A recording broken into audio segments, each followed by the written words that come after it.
When I say NBA playoff upset, what round comes to mind? Because for me personally, it's the We Believe Warriors. I remember watching that series live when they destroyed the Mavs. And looking back at it now, Don Nelson is one of those coaches who retired and stopped getting the credit he deserves immediately. But he was coaching 2022 basketball back in 2007.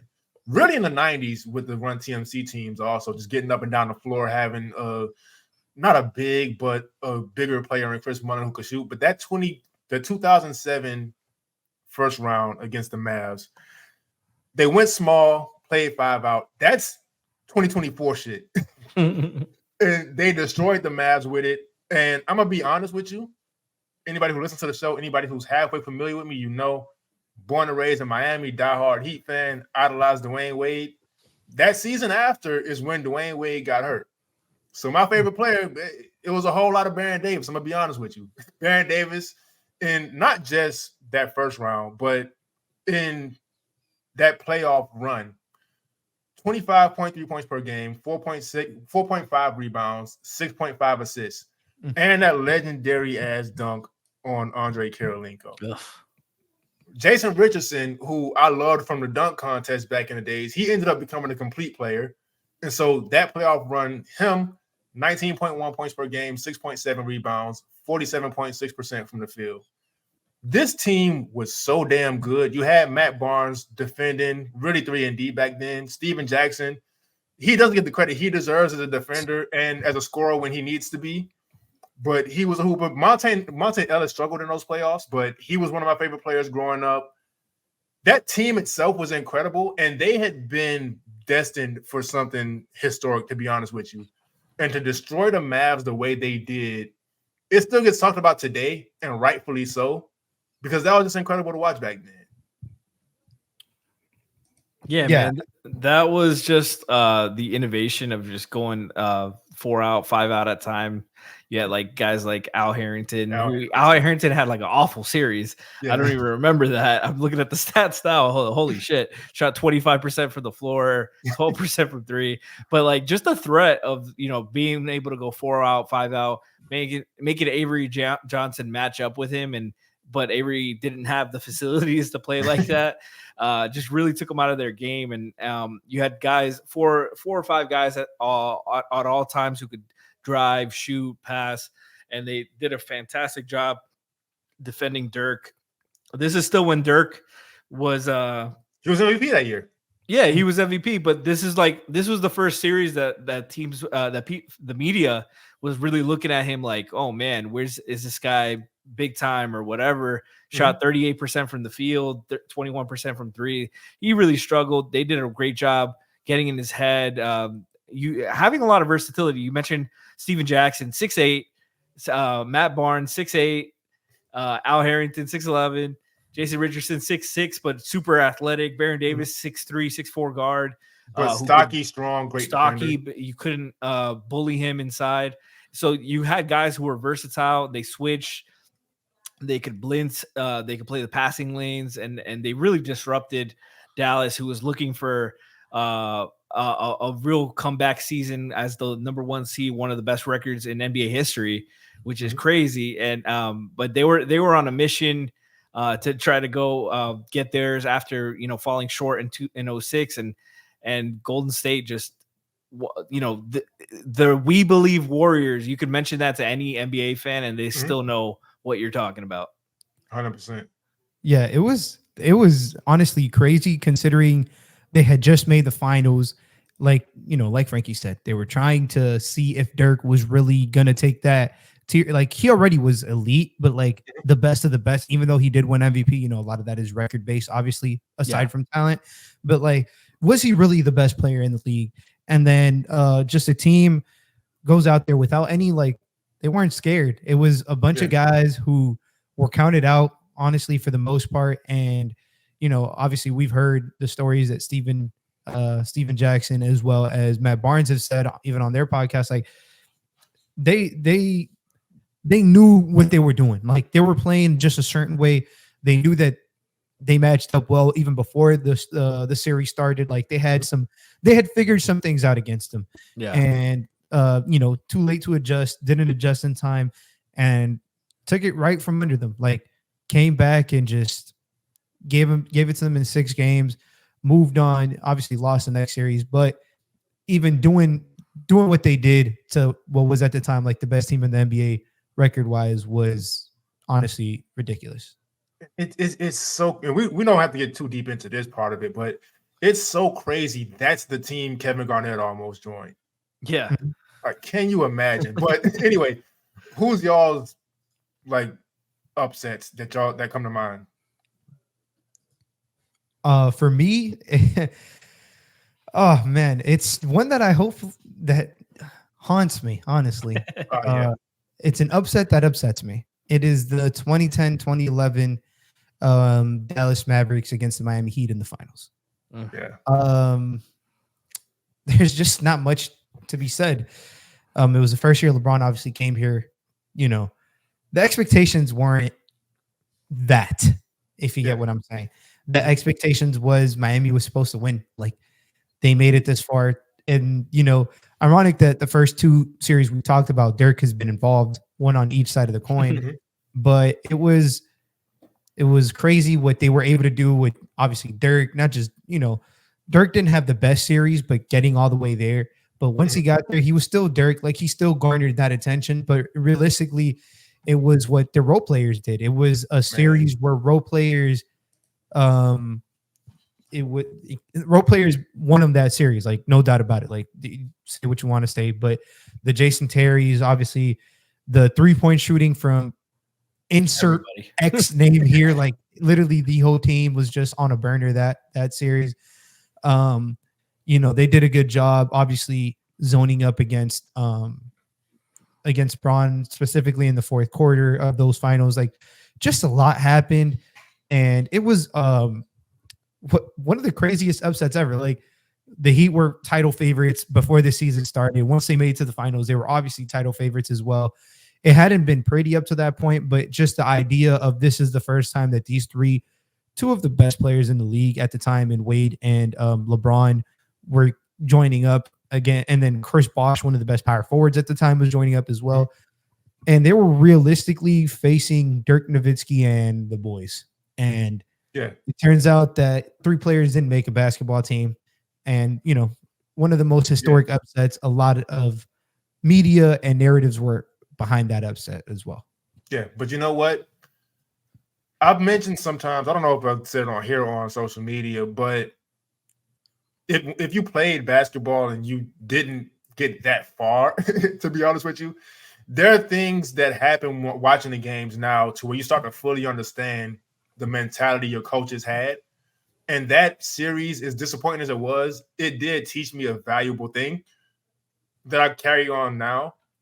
It is a team game, and you need everybody on a string. You need everybody playing their role to perfection, because you really saw the inverse of it. You saw, one, Dwyane Wade got robbed of a Finals MVP by his teammate, but that's not this kind of show. I say teammates because Chris didn't have a bad. Yeah, Chris Bosh was pretty rough too. But we were talking before we got on air, and this is why I say it's a team game. Outside of those 3, that was not a good team. They kind of filled in the blanks. We mentioned Udonis Haslem was coming back from injury, but they were like, Eric Dampier was on that roster. It was Jonas Ilgauskas last season. He was playing some minutes. It was, I can't say we because I don't know what y'all's mentality was that season, but I for sure let the glitz and glam kind of blind me from what that team really was. Yep. And Rick Carlisle did not get blinded at all. No. But then why I say it's such a team game, like y'all mentioned, Dirk struggled. Jason Terry did not. And he'd been waiting since 2006. Deshaun Stevenson did not struggle. JJ Barea, he came in. Obviously, we see the meme and all that stuff, but he did not struggle in that series. And that's when I really started to understand just how much of a team game it is. And I started looking at all the teams kind of teaming up after that. And there's a reason none of them worked, aside from the Warriors. But even then, the Warriors, that's an example of being a star in your role. Klay Thompson's just the best 3-and-D player of all time. You can't. Draymond Green's one of the best defenders of all time. Yep. But those are still guys playing roles, and so that's what that series taught me. I had to find some kind of silver. I'm leaving here with something. So that was it. But Frankie, what you got on that series? Yeah, no, a lot of the same things you guys said.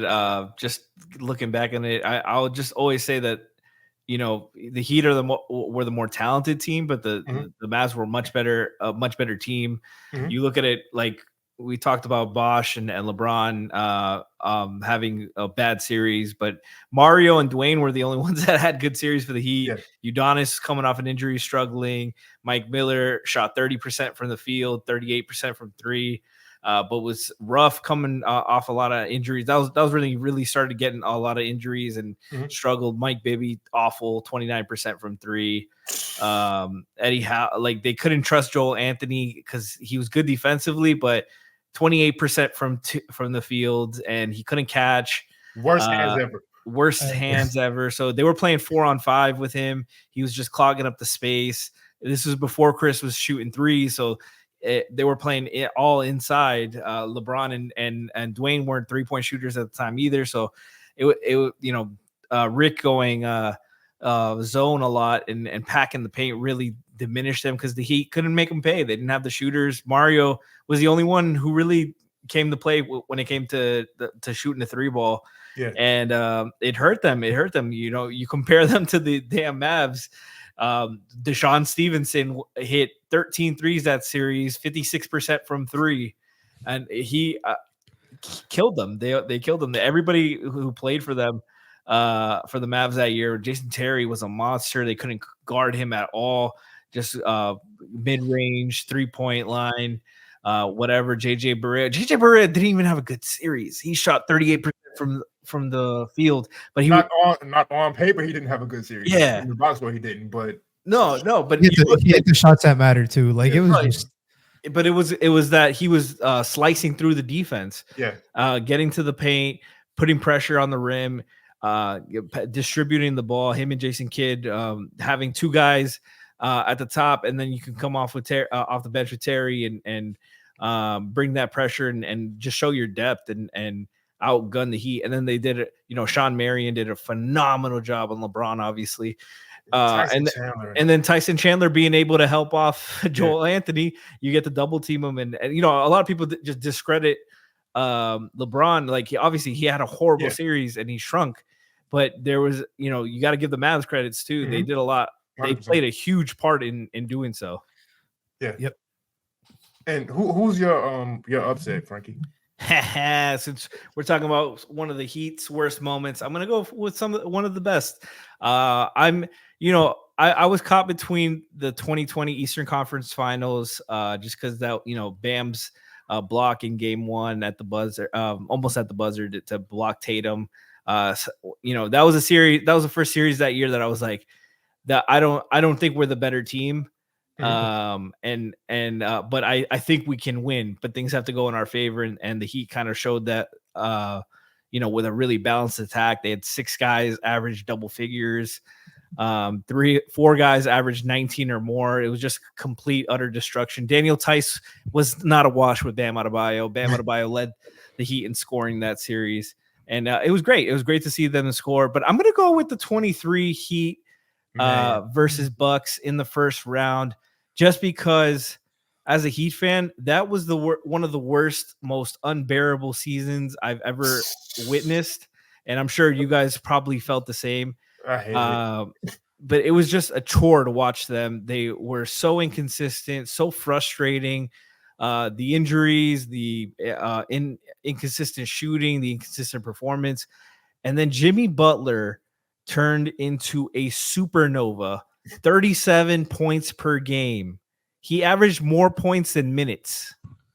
Crazy. Let me say that again. 37.6 points per game, more points than minutes. He went supernova that series. He turned into MJ's son. Shot 44% from 3 that series. He was insane. You know, obviously you can't talk about that series without Giannis' injury, but they won the only game he missed. And wasn't that when they already down like 0-3? or 02 when he No. That was 2020. I'm talking about last year. Last year, when did he get hurt? He got hurt. He missed. He got hurt Game game 1, missed game 2. They won. Milwaukee won that game, and he came back. He came back game 3, and they lost. They lost every game he played. Yeah. And he was good. He was really good that series. It wasn't because he was injured. He shot 52% from the field. He averaged 23 a game. He had a bunch of great performances. He just obviously wasn't himself. Chris Middleton had a great series, but they were picking on him and Drew defensively. And Jimmy was just unbelievable. That was like the mythos of Jimmy. Like when you talk about Jimmy Butler, when he's inevitably a Hall of Famer, that's going to be one of the first series you talk about. And you know what? The thing with Jimmy and his performance that makes it so incredible is skill-wise, you could say Jimmy Butler is a very limited player, right? In comparison to these other guys. His left hand ain't that strong, which is pretty funny. Like that, like I want to use the word iconic, but it's iconic among Heat fans. That step back 3. He came up on the left side of the court, dribbling with his right hand, stepped back with his right hand, shot it with his right hand. Like this is not normal stuff from a like elite level NBA player. And this is against an elite. This is the Bucks before they traded Drew Holiday. Phenomenal defense. You just said they were picking on Drew Holiday defensively. Picking on the man. On Drew Holiday. He was a first team all defense DPOY candidate. Like the Bucks, this is Bucks 58 wins. Like they were one of the title favorites, if not the title favorite. And Jimmy was telling Drew, "You can't fucking guard me." He said, "I own you," and the Heat were down at the time while losing. Yeah, I was gonna say Milwaukee. In Milwaukee, yeah, like against not just Drew Holiday, 3 Defensive Player of the Year finalists. Yes, and Drew, obviously Giannis and Brook Lopez. Like that series was, I think Frankie hit it right on the head. That was the most out I've been on a team, on a Heat team before the playoffs, ever. I think it's fair to say I did not think that they were good enough. What solidified it for me, the previous 83 games that they played, because I saw every single one of them. Like there's nobody who saw those 83 games and generally believed that, they can win. But Jimmy Butler just literally decided that it was not today. Not this is not how I go out. And they got us last time, and not just Jimmy, obviously. Oh man. He gets a lot of credit, man, but the white mamba Duncan Robinson himself. I was going to bring him up next. Go did do not it. miss. He didn't miss, man. Like you can after say not playing all season. Yeah, after being coaches' decisions, DNPs, and injuries, a lot of things mixed into it, but generally just barely played that season and just stepped up in the craziest way possible that series. I believe you saw like 70 something percent, 73.7% from 3. That shit is crazy. That is generally crazy. He single-handedly won him a couple of games when Jimmy wasn't on the floor for like a couple of stretches in games when Jimmy wasn't on the floor. Tyler getting hurt against probably the first team that he could have actually shined on because they're playing drop coverage, and he played really good. Yeah. And he played really good in that first half of that first game. Yeah. Broke his hand, couldn't play no longer. Gabe Vincent stepping up game 4, hitting that ridiculous shot to literally put the nail in the coffin of the series. Down 4, he hits a 3 with 5 seconds left, and then the iconic Jimmy tip in with no time left. Like it's just everything went well for the Heat that series. Their 3-point shooting was legitimately on a burner after them being the 45% from 3 that series. Second or third worst 3-point shooting team during the regular season. And we got to talk about Caleb Martin hitting that step back 3 with Giannis on his face, putting the you can't guard me, doing that. You talk about Bam Adebayo with the triple double, battling through injuries that whole series. One of the worst series he's ever played. Period. Offensively, just couldn't do anything, and then and dragging his leg. Like you could not tell me that guy was healthy, but he was battling. He had a 20-point triple double in the closeout game. Him and Jimmy with the high-low passing game. Everybody on the team was shooting threes. Kevin Love 43%, Caleb 43%, Gabe 42%, Jimmy 44%, Max Strus 41%, Victor Oladipo in his limited time 40%, and Tyler 50%. Like everybody was shooting the ball insanely. Like it was just a team effort. They believed in themselves, and I'll tell you, like if we talk about the We Believe Warriors earlier, and this was the We Believe Heat, and they went to they pulled it out of their ass and made it all the way to the finals that year. That was insane.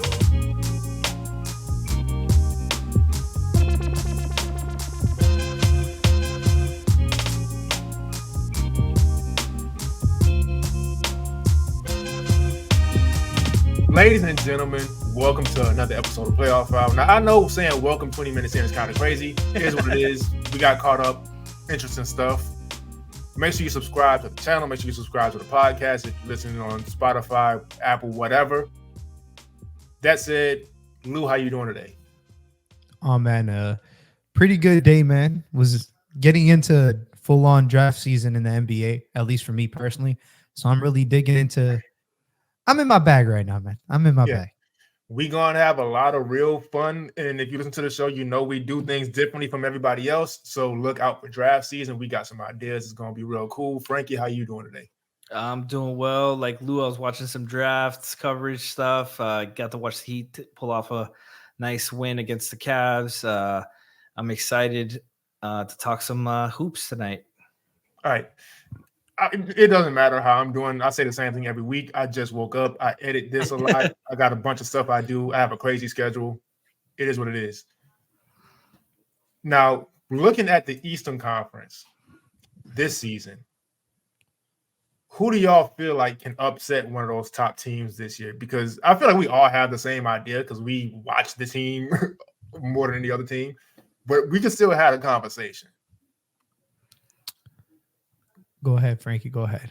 Out of the bottom half of the playoff teams, you know, you got right now, we stand on March 20th.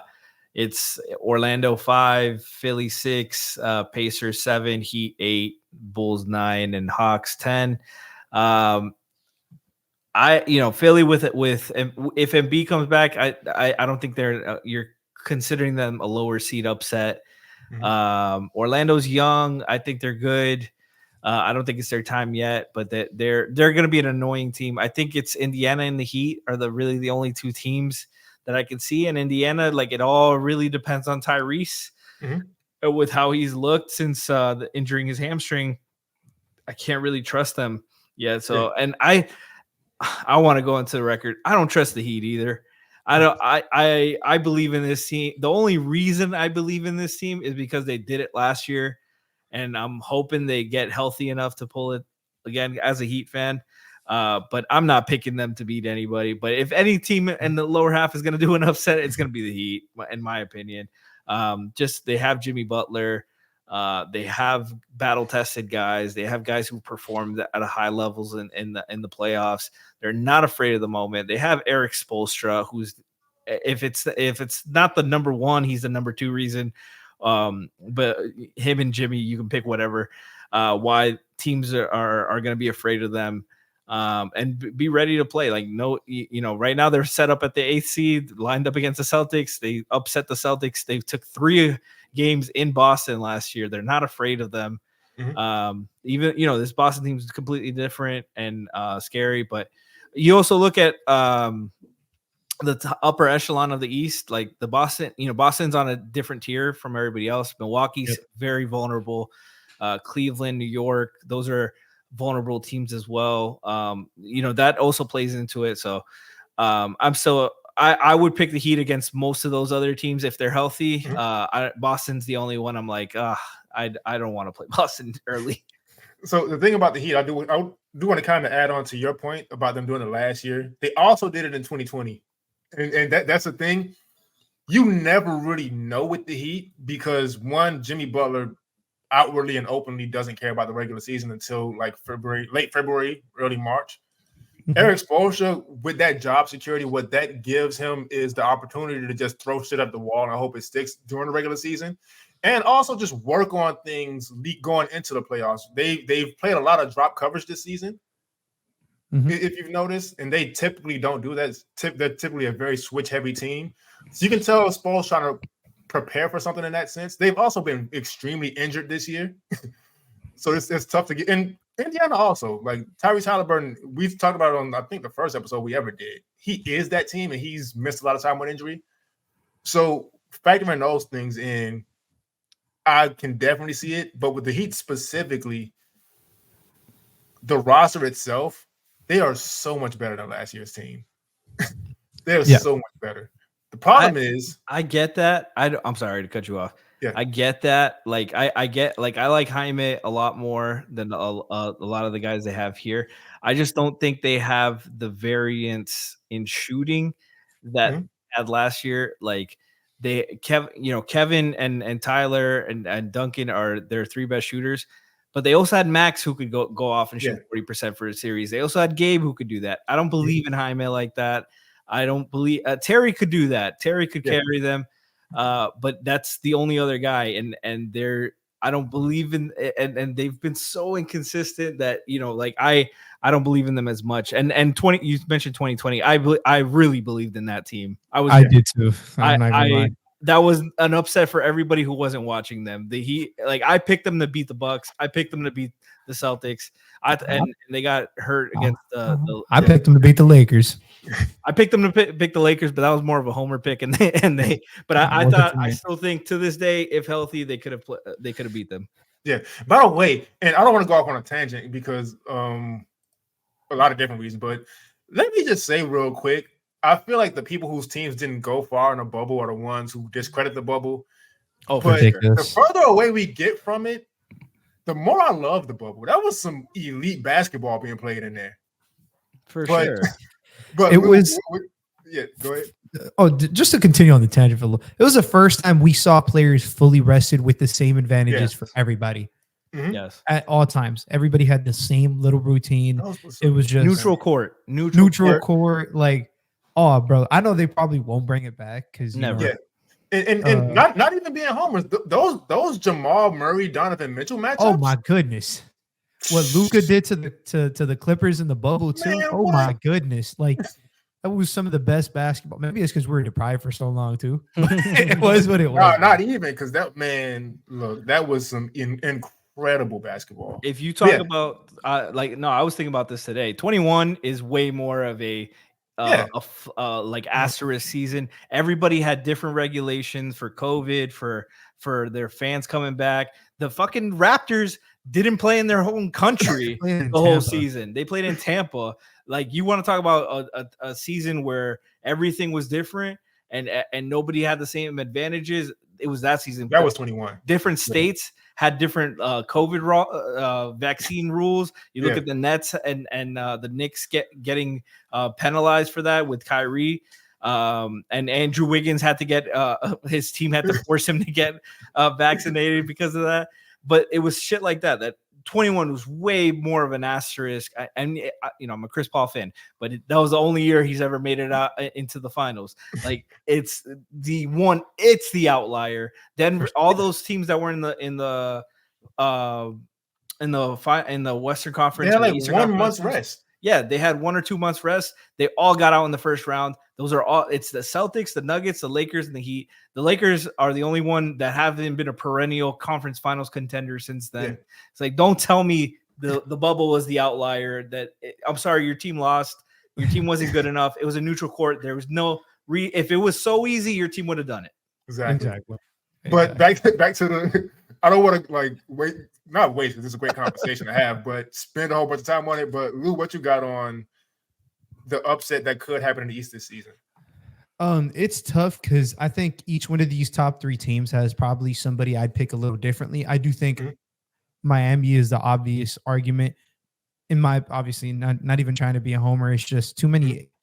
The Pacers, even them losing Benedict Mathurin now for the whole year, that really hurts him because he's somebody who can just get to the rim at will, specifically in the half court, and that matters in those playoff settings. But I'm gonna go with Philly.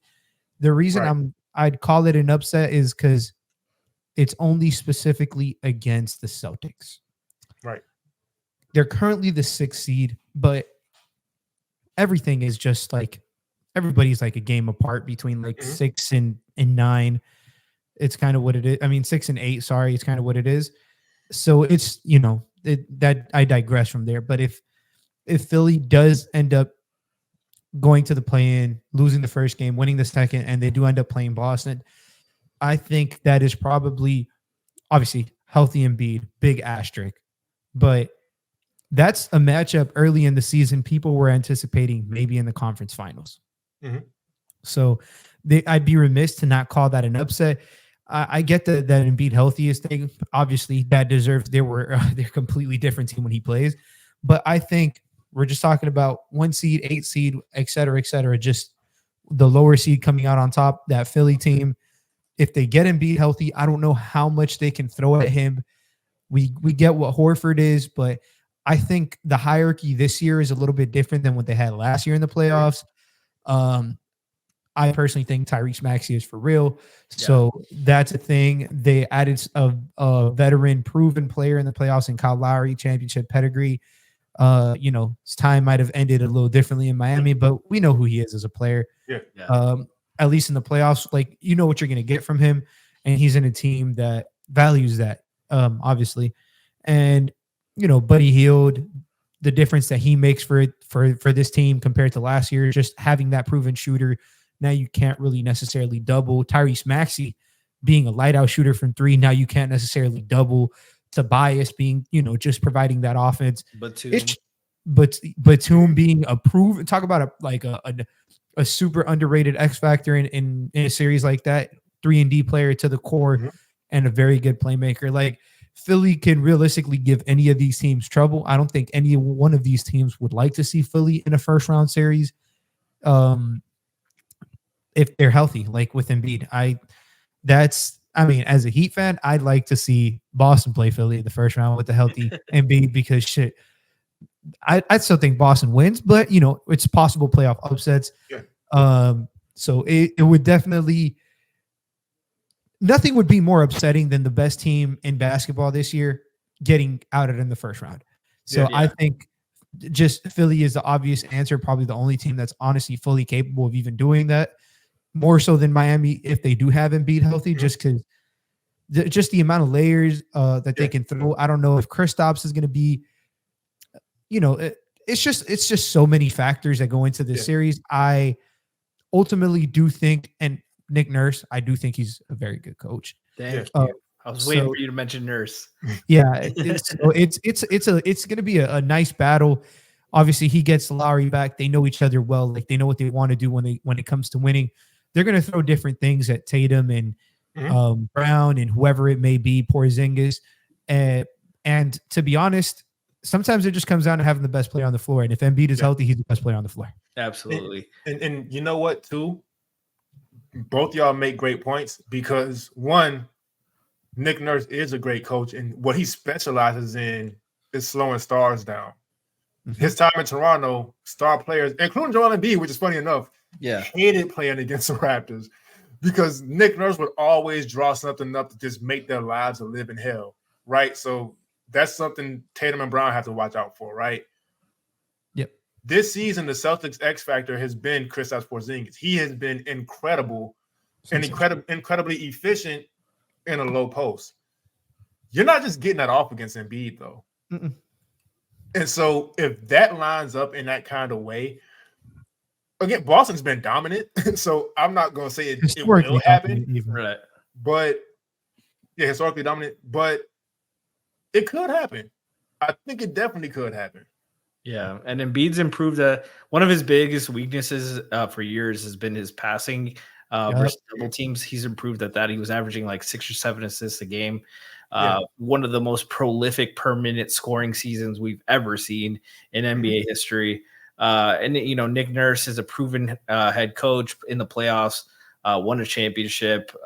Slowed down Curry as well. You can mention that Raptors team getting a lot of breaks with injuries versus the Warriors, but they face a lot of tough teams. They face the Jimmy Butler, Joel Embiid Sixers, one of the most memorable series, and they did a number on Jimmy that year. And he's just not afraid to like experiment. He's like Spo in the sense he'll throw a zone out through the box and one.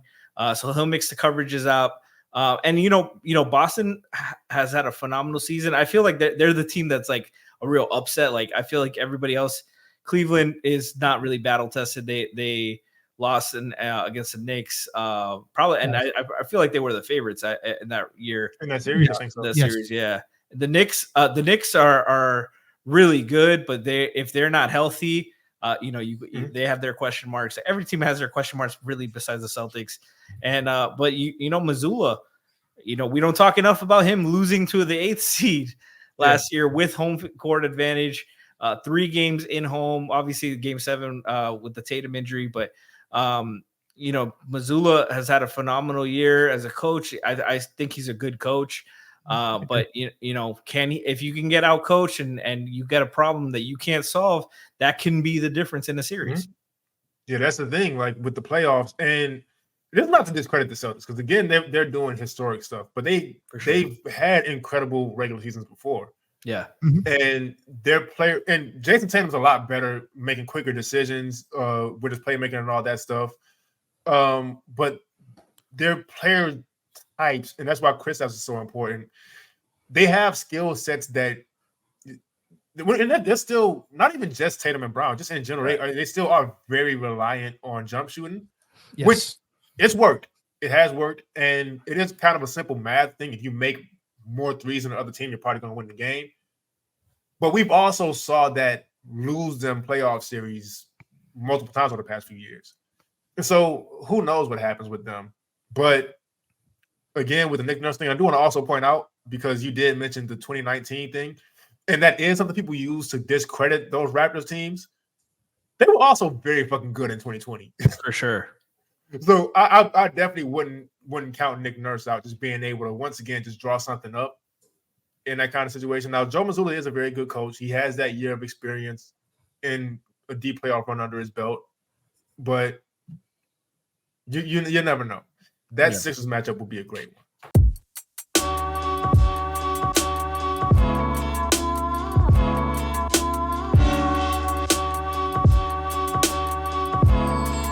Western Conference. Now, this conference is insane. We checked before.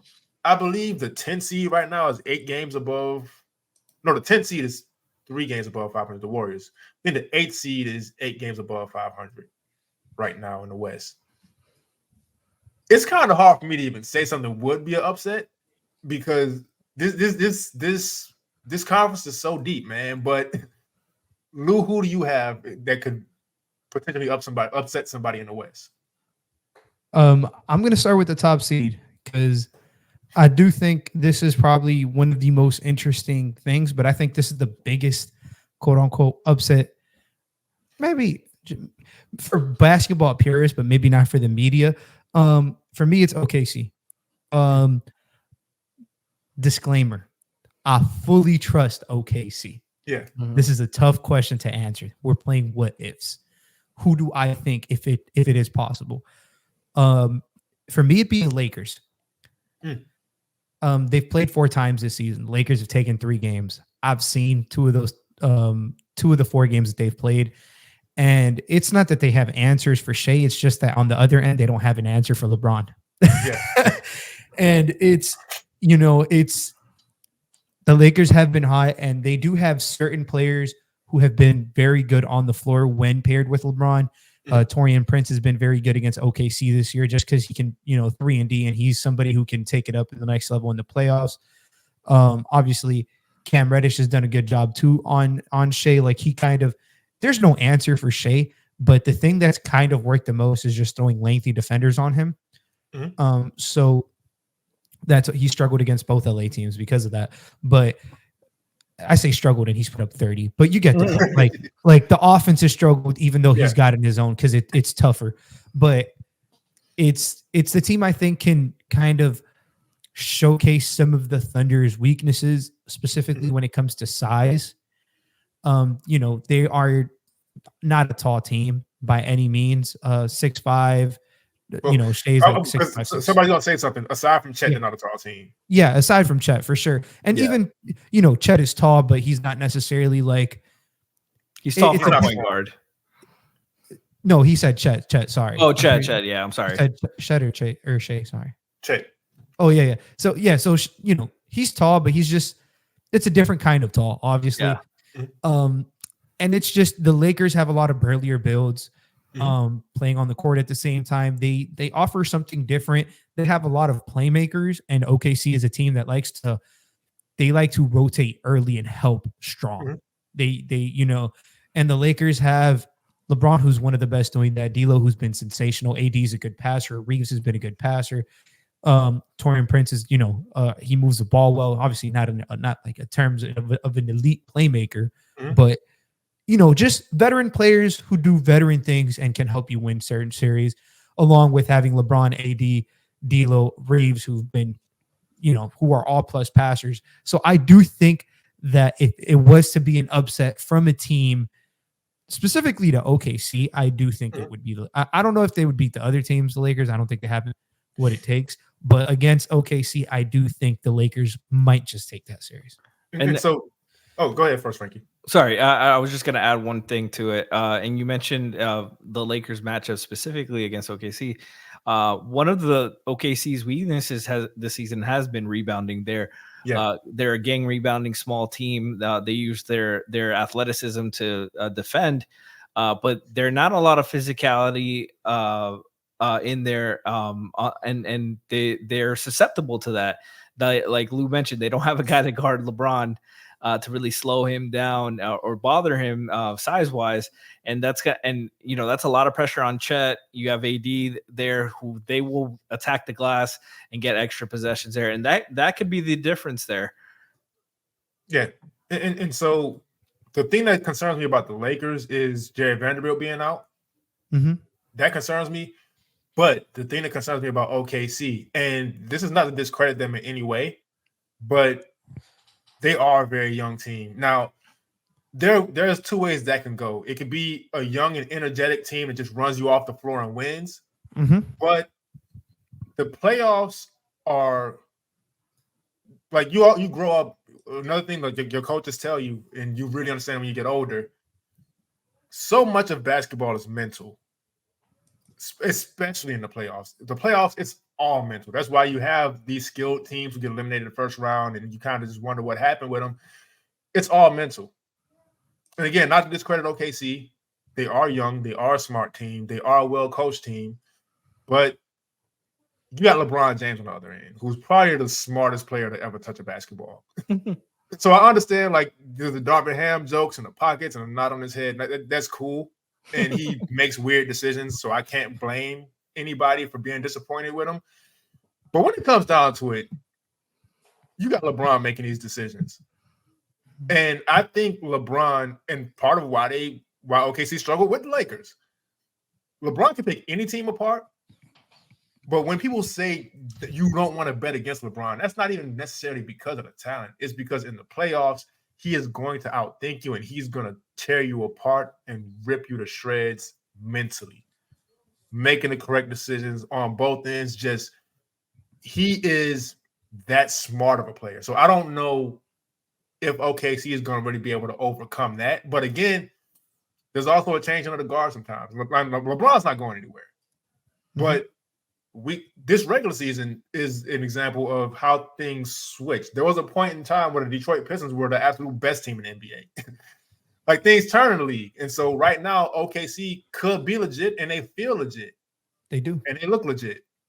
So this could be one of those situations. But at the same time, it's like I said, it's hard to bet on a LeBron-led team because of the mental aspect of it. And when you add that he's going against a young team that doesn't have the playoff experience just yet, who knows?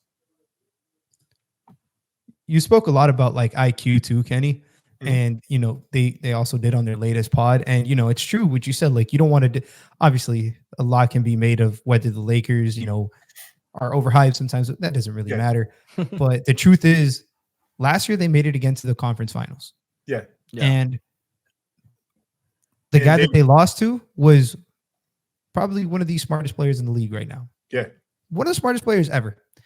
And that's what you need to combat LeBron James. Obviously, aside from somebody who can do the dirty work and guard him, but that's an area where OKC has a lot of intelligence.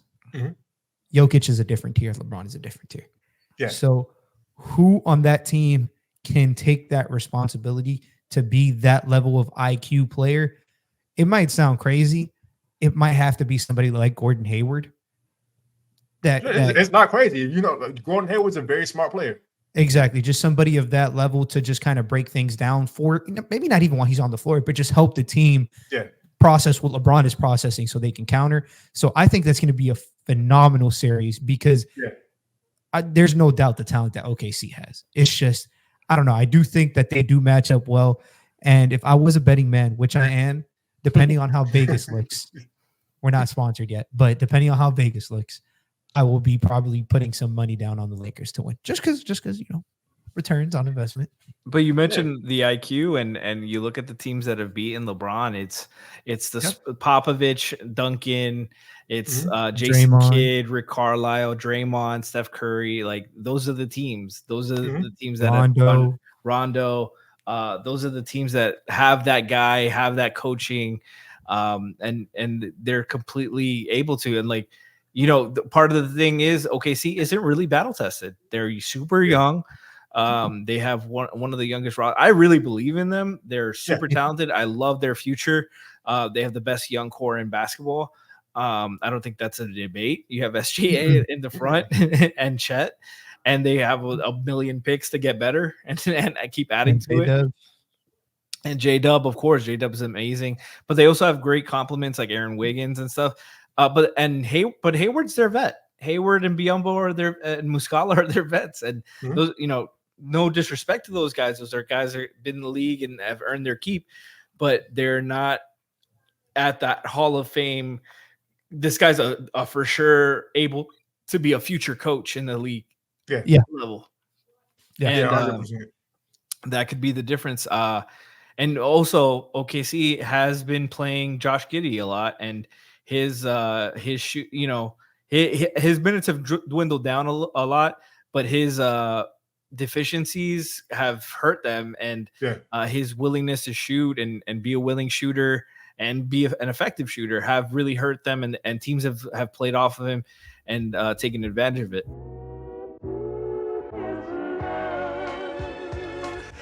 Thanks for tuning in to another episode of Playoff File. Make sure you subscribe wherever you consume this, whether it's audio, video, wherever. I'm Kenny. Social media, Kenny Spence NBA. I don't care if you follow me there. Actually, I probably prefer you don't at this point. There's just a lot going on over there. But follow Playoff File wherever you are on social media. Lou, where can they find it? It's going to be at Saucy Takes on Twitter with no spaces and a Z at the end. Frankie, where can they find you? Frankie G _ on Twitter, Frankie with a Y. All right, and if you like the music, that's by my brother Devin Spence. His Instagram is Black Glow Music. You can also download his EPs he has on all streaming platforms, and we'll see y'all next time.